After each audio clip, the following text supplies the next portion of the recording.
What a great song. I remember this song, man.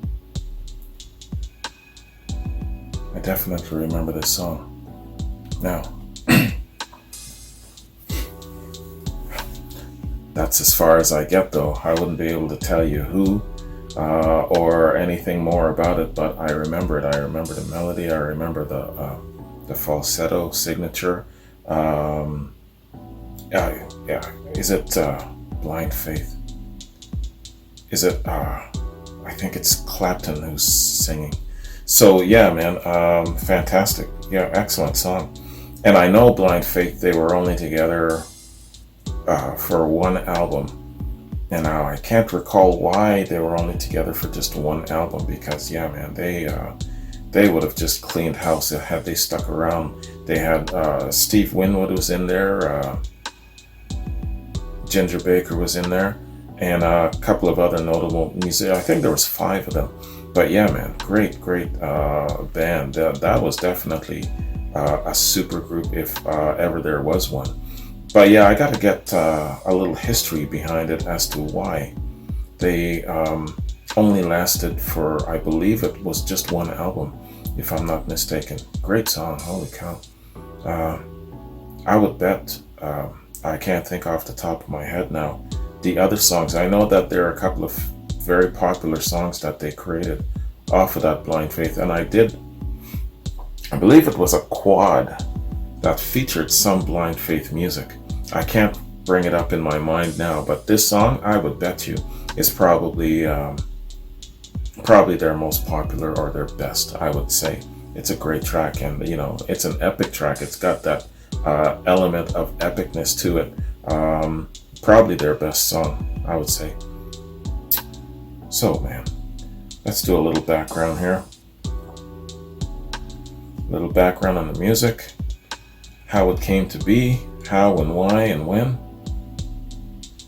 Can't Find My Way Home. Can't Find My Way Home is a song first released by Blind Faith on their 1969 album Blind Faith.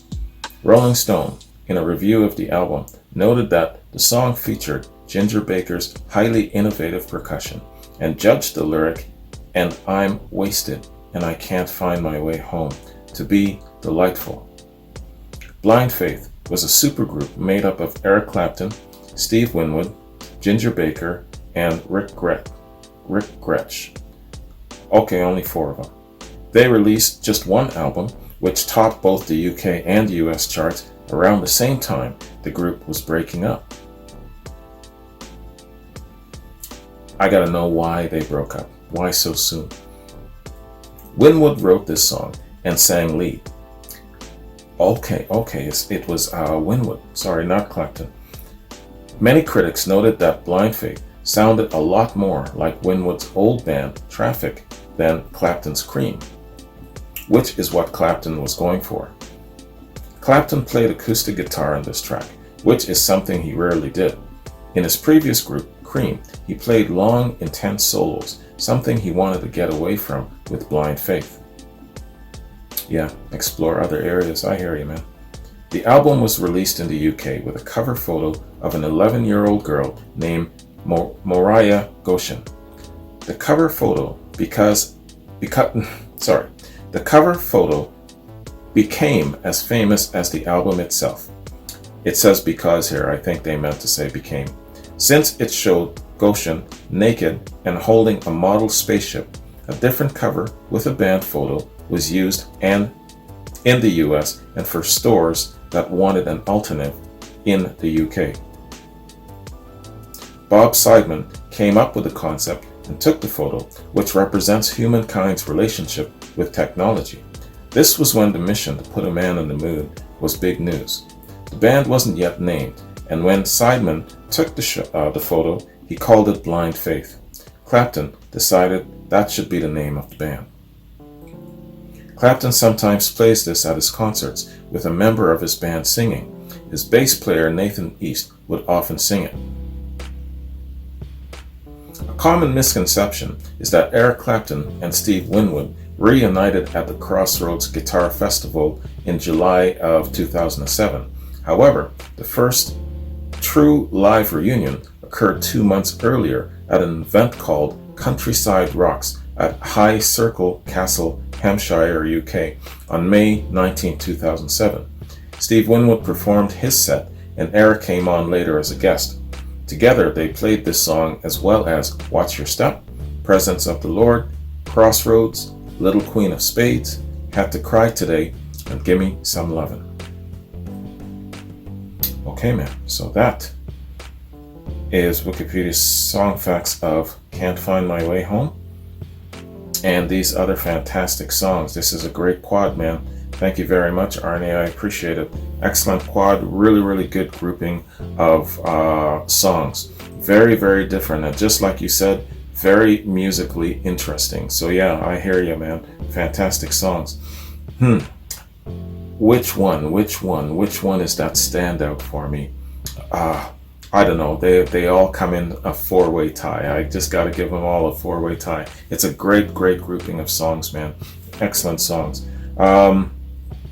I definitely have to go back in time and do a little more research where King Crimson is concerned, and do a little bit more research where Blind Faith is concerned. Well, let's face it, Genesis too, doing some research. I mentioned Peter Gabriel is a very, very interesting person to do, like a feature on, a project on. Not so much an artist of the month, because I don't want the confines of having to produce so many reactions within a certain period of time. It's a lot of pressure and it really weighs on me. And my time is the most valuable thing. So I always have to watch my time and what I can afford to give.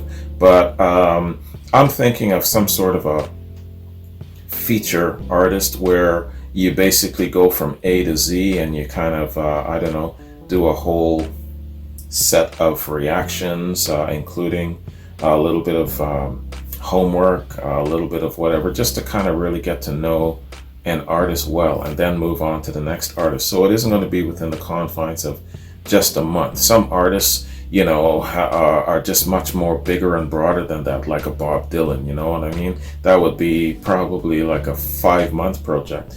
But something in that sense where I'm not always under the pressure of time, just like what I'm doing with the Unholy Trinity, namely Sabbath and Deep Purple. I'm doing a full album reaction of them when I can, when I pencil the time in and I see a free space and moment. So it isn't always, the pressure of, I got to make sure that I get one of these reactions done. So something like that is what I'm thinking that I'm looking at tackling in the next little bit. I'll get the other channel going, get it up and moving, and once I've kind of leveled off and everything is fine and I see some space opening up, that's probably going to be my next area of endeavor. So anyway, man, I'm just sharing a forecast with you, running a couple of months ahead of myself. So that is my reaction to these 4 fantastic songs. Arnie, thank you again. I appreciate it very much. I'll definitely get into a little bit more of each band down the road for sure. Lots more to discover and to learn about them. So thanks for joining me, man. Hope you like this reaction and review, and take care. I'll catch you in my next quad. Peace.